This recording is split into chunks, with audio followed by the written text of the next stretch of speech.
tahu kol-kolannya kurang jelas. Oke, nyekluk ngoten lho, lha nyekluk kurang medhok. Kata beliau, meskipun untuk medhok nyekluk itu ada dua pendapat. Kalau model Saudi, model kerapian, kulo nyekluk nganti cetrok banget. Nggih, lha nyekluk kok niku nganti cetrok banget. Tapi kalau madhab Syria, boten biasa saja. Nggih nyekluk ning boten banget. Ning ngurmati sing maringi prisa nggih kula iyai ngoten ta nggih. Matur nuwun Ustaz, siap mboten mawon nggih. Artinya apa yang dilakukan oleh Ustaz itu menurut saya bagus, Pak. Ditekani, dikandani. Nek boten kok ngandani nek arepe wong akeh. Niku nek barang sing dikandani isin gitu. Tapi diparani biar diperiksa. Nah, kalau Bapak mendengar ini enggak pas, nanti biar diperiksa. Nggih dikandani. Yang kedua tadi diamini boten. Nggih pun diamini mawon dengan husnudon, dengan niat baik bahwa itu tidak diniati untuk membacanya salah gitu Pak. Terus sing nomor 2 apa Pak? Oh, Fatihah. Nggih. Kalau imamnya sudah membaca Fatihah, tidak membaca boten napa-napa. Karena kita sudah mendengar waktu imam sahar, makmum sudah diwakili oleh imam, itu pendapat yang pertama. Pendapat yang kedua untuk lebih hati-hati. Nah, biasanya imam juga memberi kesempatan ketika mau membaca surat segera dulu. Itu maksudnya apa? Memberi kesempatan makmum untuk membaca Fatihah. Itu pendapat yang lebih hati-hati karena memang membaca Fatihah kan harus nih Pak ya, supaya tidak kehilangan. Tapi jumhur mengatakan ya kalau sudah diwakili imam dengan sahar sudah cukup kita mengikuti imam. Matur nuwun. Ada lagi? Oh, wonten Ibu, monggo.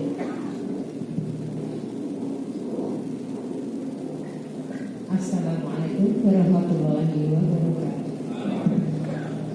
Semoga Pak dengan cermati mendengarkan apa yang disampaikan. Jadi sampai apa yang Bapak sampaikan ini.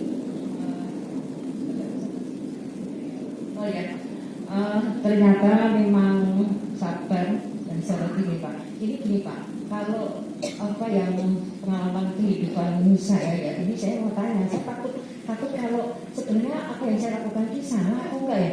Karena apa Pak, sabar ini memang dalam suka duka, dalam segala hal ya. Nah terus gini, sabar kalau saya pikir-pikir terkait dengan akidah, kita sudah yakinnya kita ini semua takdir Allah, ini sudah kembalikan kepada Allah, sudah benar-benar. Tapi di saat akan mengaktualisasikan dalam kehidupan sehari-hari ini ternyata perlu perjuangan yang tidak mudah. Jadi ada kalanya ini kita akhirnya agak berpikir, kemudian juga mengatakan hal yang mungkin Allah hidup seperti ini Allah ya Allah ya. Terus ini jangan-jangan apa yang saya lakukan ini termasuk nggak sabar ya, padahal saya inginnya sabar dalam segalanya. Jadi bagaimana ya menurut Bapak, apa yang harus saya lakukan supaya sabar ini benar-benar ya seperti yang Bapak sampaikan. Jadi terima kasih. Assalamualaikum warahmatullahi wabarakatuh. Waalaikumsalam. Memang sabar itu ada hubungannya dengan iman, ya Bu, dengan tawakal, dengan keyakinan kita kepada Allah, kepada takdir, ya Bu, kepada keputusan Allah. Orang sering mengatakan begini, ya kan Mas, sabar itu ada batasnya. Nah itu Pak, kan sering diungkapkan, sering kita dengar, tapi kan sabar itu ada batasnya. Iya, bagi yang baru belajar. Gitu, nek sing TK, niku sabar ning batase sithik napa tipis, jadi baru kena sedikit aja oleh mudah terpancing karena dia sedang belajar. Tapi kalau orang sudah imannya lebih baik, latihannya tadi yaitu perlu perjuangannya sudah sungguh-sungguh, itu nanti lama-lama batasnya itu makin jauh, dan insya Allah pada akhirnya sabar itu tidak lagi ada batasnya. Contohnya apa Bu? Kanjeng Nabi, gitu Bu. Tidak apa-apanya yang mengguya-guyi kan Ibu.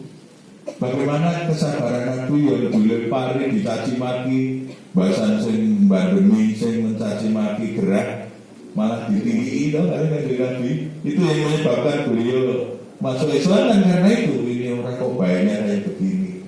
Konco-konco kures ini orang bertilek, nalis kita sing tak bandemi dan malah tilek. Itu luar biasa. Itu karena apa? Karena kesabaran yang sudah tanpa batas. Ini Ibu betul butuh perjuangan, butuh latihan. Kaitannya dengan keyakinan di keimanan kita dengan keputusan Allah. Kenapa Bu? Allah itu memutuskan yang terbaik buat kita. Nah, sementara kita ini maunya apa yang kita mau. Ada keturutan, kan keturutan. Maka saya sering matur. Dan ini yang tidak banyak dibaca oleh teman-teman begini Bu. Donga, ya Bu, misalnya doa. Allah itu kan pasti mengabulkan doa hambanya. Ud'uni astajib lakum. Mesti dijawab Bu, dikabul donga ini Bu. Maka kita harus banyak berdoa. Cuma cara Allah mengabulkan doa itu kan ada 3. Satu diberikan langsung, dituruti, awake dhewe nyuwun napa dituruti. Nah ini yang biasanya kita paling suka. Kita nek nyuwun napa-napa karepe terus teko. Ah, ini yang pertama. Tapi ada yang kedua, dipendri. Nanti diberikannya di akhirat. Atau yang ketiga, ditukar, dijoli Bu. Kita pengen sugih, dijoli sehat. Bu, ini lu larang nih Pak. Luwe larang. Jadi kan milih supir atau milih sehat? Supir sehat. Supir kalau sehat ya Pak. Dan tahun milih loro. Lalu gitu Pak, kita ini selalu ingin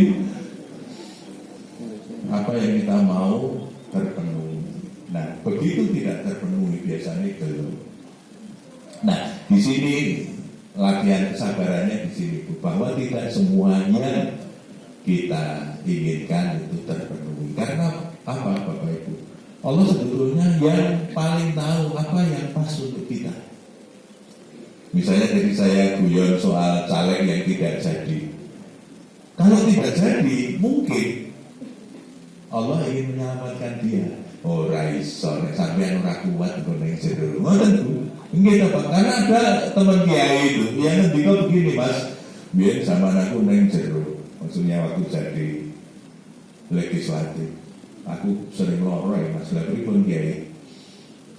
Nek kiai iki ya ngerti dosa. Nek ndelok kanca-kanca do salat saut ana amplop teng sliwer. Jane yo pengen, ngoten niku. Jane yo pengen ning elek-elek aku ya ngerti dosa. Nah itu kan justru ada perang gitu, perang batin. Nah kalau terjadi terus menerus, loro bangke malah loro. Satri pun gini, wis aku terima mulang ngaji wae. Dia kemudian memutuskan untuk, nah beliau merasa tidak cocok di situ. Mungkin ada orang lain yang cocok, yang kuat gitu, tapi beliau tidak kuat. Nah orang itu sudah dipilihkan. Dulu saya pengen jadi dokter Bu. Di rumongso le sekolah juara ngoten niku, was mesti ketompo. Ngoten lho Pak.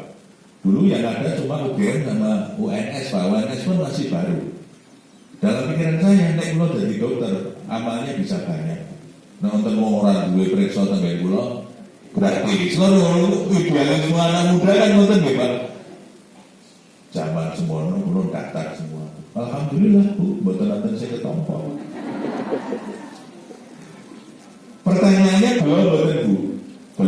Belum apa yang kita mau tidak kesampaian. Tapi ternyata Allah memilihkan yang terbaik. Saya ini orangnya tidak tekun, tidak teliti. Menurut dokter kok mboten teliti, Bu? Ya Allah, mesake pasiennya tuh, Bu. Mari ngobat. Itu mari ngobat mesine asam folat dadi asam sulfat. Bisa mati. Assalamualaikum warahmatullahi wabarakatuh. Ustaz, mohon maaf, masih ada satu pertanyaan lagi hari ini. Silakan. Assalamualaikum warahmatullahi wabarakatuh. Alhamdulillah Ustaz, ada dua pertanyaan. Yang pertama tadi menyambung pertanyaan yang pertama masalah imam. Ya, kebetulan di jemaah kami imamnya itu agak sedikit kurang pendengaran. Kebetulan, tapi tetap mendengar. Pada waktu sholat asar itu 4 rakaat itu sudah betul. Tapi justru di belakangnya itu sudah kiai sepuh mengingatkan subhanallah, subhanallah, subhanallah. Akhirnya imam mendengar. Setelah itu kembali lagi naik jadi 5 rakaat. Setelah itu imam sujud sahwi langsung naik ke mimbar menjelaskan semuanya. Kalau jamaah itu kalau ada imam ditanggung imam, itu ada dalilnya dan sebagainya. Imamnya bilang begitu. Nah, itu apakah yang mengingatkan di belakang itu apakah maunya mungkin benar dirinya, tapi justru malah salah. Nah, itu bagaimana bagi yang mengingatkan. Yang kedua, masalah hutang kaitan dengan kesabaran juga. Ya, kaitan dengan kesabaran juga. Saya sendiri mengalami, justru saya mengatur ini karena saya mengalami. Ada saudara kita yang datang minta dipinjami uang, nggak banyak, tapi janjinya hari H ya saya kasih. Setelah itu beberapa sudah 1 minggu lebih 1 bulan nggak ada jawabnya dan belum kembali. Nah, apakah saya harus sabar dalam arti begini Pak Ustaz? Nawaitu saya ya udahlah saya ikhlaskan. Nah, itu apakah saya harus ikrar kepada yang bersangkutan atau saya cukup diam aja? Atau dulu mohon penjelasannya. Assalamualaikum warahmatullahi wabarakatuh. Saya jawab dari yang kedua. Sabar ketika ada yang berutang tidak bayar-bayar. Saya kira itu dialami oleh banyak kita gitu. Nah, pas butuh niku le matur kaya yayan iki berarti bahasa dengan janjinya bablas. Ada 2 kemungkinan, memang orangnya begitu. Kemungkinan kedua memang tidak punya betul, Pak. Makanya belum bisa membayar. Tapi kalau Bapak ingin mengikhlaskan, mantap, Pak. Mantap. Saya selalu yakin bahwa kalau kita mengikhlaskan, itu nanti Allah akan mengganti dengan yang lebih banyak. Pak. Allah akan mengganti. Al-jazaa'ul ihsan illal ihsan. Tidak ada balasan bagi kebaikan itu kecuali kebaikan. Mungkin tidak dari yang bersangkutan, tapi dari kesempatan yang lain. Nah, cuma supaya panjenengan kalau sudah mengikhlaskan yang lega bareng-bareng. Tapi akan lebih bagus ketika diikrarkan supaya yang utang juga lega. Sebab kalau panjenengan sudah mengikhlaskan tapi tidak didengar oleh yang utang, itu kan saya utang di kepikiran, Pak. Ada contoh bagus teman saya, Bu. Suatu ketika saya diminta untuk ngisi pengajian syukuran umroh. Wah, hebat ini. Umroh kapan? Masih 3 bulan yang akan datang. Aku wis arep syukuran umroh, padahal masih 3 bulan yang akan datang. Ternyata apa, Pak? Beliau mengajak keluarganya untuk umroh dibayari, Pak. Karena apa? Ini pengusaha perak, Pak, di tempat saya yang kita gede. Diutangi kare kancani, diutangi perak sekian kilo perak, kan duitnya diokeh, Pak. Tonggo onco, Pak.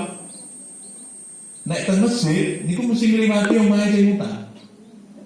Nah, itu kan berarti mboten iso lali ta wong mesti nang masjid. Anggere ngliwati iki sing diutang aku, kira ngono kan nonton. Itu mengganjal. Nah, suatu ketika dia baca Quran dan terinspirasi. Seperti Bapak tadi, wis di kelas kewane dadi ganjalan. Karena apa? Sing utang itu bangkrut, Pak. Dulu utang waktu jaya, tapi waktu mau bayar bangkrut. Nah, ketika bangkrut kan betul iso nyaur. Ditagih nih, boten metu wong bangkrut. Gitu, Pak. Akhirnya dia memutuskan untuk diikhlaskan. Nah, dia matur dengan suaminya, ya Mas nek diikhlaskan wae. Kebetulan suaminya juga orang baik. Mesti diikhlaskan wae apa-apa ben ini. Apa yang dia lakukan? Ditibani, Pak. Sing utang dan mengajak teman lain yang juga dulu menjadi saksi utang piutang itu, Pak. Nah, kabeh clear, kabeh lega. Pun diikhlaskan, wah nangis semua, ditokeh, kemudian diikhlaskan. Apa yang terjadi kemudian, Pak? Setelah itu usahanya tambah maju dan dia pintar, dia sisihkan kelebihannya itu, kemudian dulur-dulur sing do dereng umroh itu ditarik siji-siji kersa umroh ora. Ayo pengen duwe-duwe harus tak siapke. Itu kira-kira satu keluarga itu ada 5 atau berapa yang diumrohkan.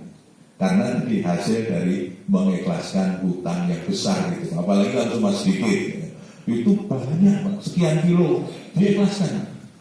Luar biasa. Tapi ternyata Allah itu menggantinya dengan yang lebih banyak, sehingga itu bisa mengumrohkan teman-temannya. Kemarin saya baru sowan karena sedang bangun masjid, Pak. Biasa kalau kita lagi bangun masjid kan cari donasi ke sana kemari. Nah itu ada teman, nah, di sini wong apik, Pak. Dia punya tanah berhektar-hektar di dekat Nia. Kena Nia. Pertama kena Nia. Dapat sekian ratus M. Lalu dibelikan tanah sebagian bikin rumah sakit dan anaknya dokter. Buat rumah sakit. Dilalah. Begitu dia menerima itu, menghajikan Tombo Tuparu. Ada banyak teman-temannya yang dihajikan. Luar biasa, Pak. Terus diberikan tanah sebagian. Nah, kalau dilalah orang kabeh diberikan tanahnya kenopal. Ini kena bandara, ini kena tol, ganti untuk lagi. Ini kok gimana? Besok Mas, naik bayar-bayaran tak ewangi bangun masjid. Jadi ini tuh Pak, kalau orang baik itu akan dibalas dengan kebaikan. Maka tidak usah takut menjadi orang baik, Pak. Tidak usah takut menjadi orang baik. Nanti kita akan dibalas oleh Allah. Nah, yang kedua soal tadi makmum yang mengingatkan. Itu jangan-jangan sing kleru makmume ngoten nggih, Pak. Imame pun bener, ning makmum rumangsa yang imam bisa kurang siji, maka diingatkan. Nah, niku ora loro-loro ning mboten semoco, Pak. Nggih to. Nah, sing jenenge mboten semoco nggih di ngapura. Wong poso kuwi nek munjuk kuwi lali, nggih. Lha pun tahu poso-poso wonten niku lali, mulang ngaji wonten niku. Lali, ada pelatihan, Pak.